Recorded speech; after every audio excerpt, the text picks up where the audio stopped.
वो दिन जम्मू कश्मीर विधानसभा चुनाव के लिए गया था।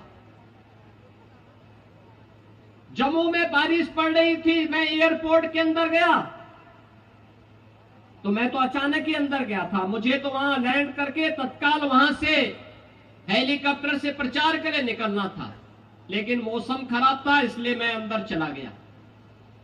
मैं अंदर जैसे ही गया तब तक एक सज्जन बोल रहे थे कि राम राम। उन्होंने वहां से आवाज आ रही थी कि साहब राम राम।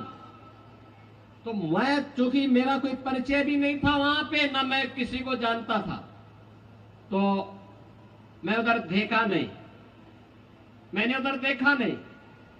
थोड़ी देर के बाद फिर आवाज आई कि योगी साहब राम राम। मैंने देखा तो वह एक मौलवी था। मैंने कहा मौलवी के मुंह से राम राम, तो मुझे लग गया, बहन और भाइयों, मुझे लग गया ये 370 धारा 370 समाप्त होने का प्रभाव है। जो लोग भारत को कोसते थे, भारत की संप्रभुता को चुनौती देते थे, आज उनके मुंह से राम राम शब्द निकल रहा है। और याद रखना, भारत मजबूत होगा, भाजपा मजबूत होगी, एक दिन हरे रामा हरे कृष्णा गाते हुए भारत की सड़कों पर दिखाई देंगे।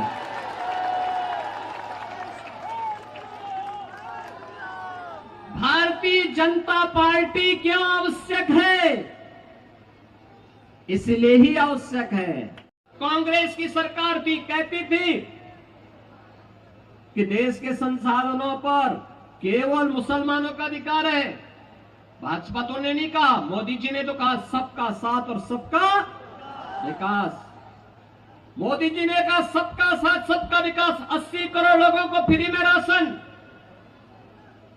60 करोड़ गरीबों को 5 लाख रुपए की आयुष्मान भारत की स्वास्थ्य सुविधा का कवर, 12 करोड़ गरीबों को 12 करोड़ गरीबों के घर में शौचालय का निर्माण, 12 करोड़ किसानों को किसान सम्मान निधि का लाभ, 4 करोड़ गरीबों के घर में आवास, 10 करोड़ गरीबों के घर में उज्ज्वला योजना का कनेक्शन। ये तो मोदी जी के नेतृत्व में दिया गया है। करोड़ों युवाओं के लिए रोजगार और नौकरी लेकर के भारतीय जनता पार्टी की सरकार आई। आज जहां जहां भाजपा की सरकार है, वहां सुरक्षा भी है तो सुशासन भी है, विकास भी है, बेहतर भविष्य की कार्य योजना भी बन रही है। और इसीलिए हम कहने के लिए आए हैं, सुरक्षा के लिए, राष्ट्रीय एकता और अखंडता को सुरक्षित रखने के लिए, देश की एकता और अखंडता को सुदृढ़ बनाए रखने के लिए, एक विकसित भारत के लिए भारतीय जनता पार्टी आवश्यक है। मोदी जी के नेतृत्व में भारतीय जनता पार्टी आवश्यक है।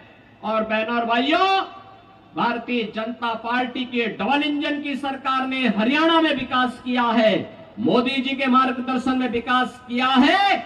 और आज नायब सिंह सैनी जी के नेतृत्व में हरियाणा लगातार विकास के उन नए प्रतिमानों को छूता हुआ आगे बढ़ रहा है।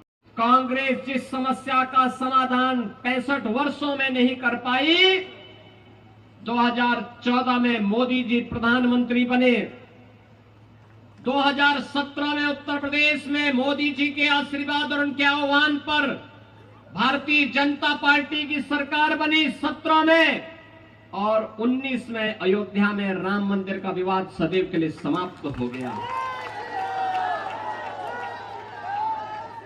मैं इसीलिए कहता हूं, कांग्रेस ये समस्या का नाम है। देश की जितनी भी समस्या हैं, ये सब कांग्रेस ने दी है। देश के विभाजन की त्रासदी हो, देश के बंटवारे की त्रासदी हो, देश को जाति के नाम पर, क्षेत्र के नाम पर, भाषा के नाम पर कमजोर करने की ये कुत्सित चेष्टा रही हो, देश को आतंकवाद, नक्सलवाद और उग्रवाद और अराजकता की भट्टी में धकेलने का कार्य रहा हो, देश में भ्रष्टाचार, परिवारवाद और भाई भतीजेवाद की दुष्प्रवृत्ति को फैलाने का रहा हो, ये सभी कांग्रेस की देन है। कांग्रेस देश की समस्या का नाम है और दूसरी ओर भारतीय जनता पार्टी समाधान है, समाधान।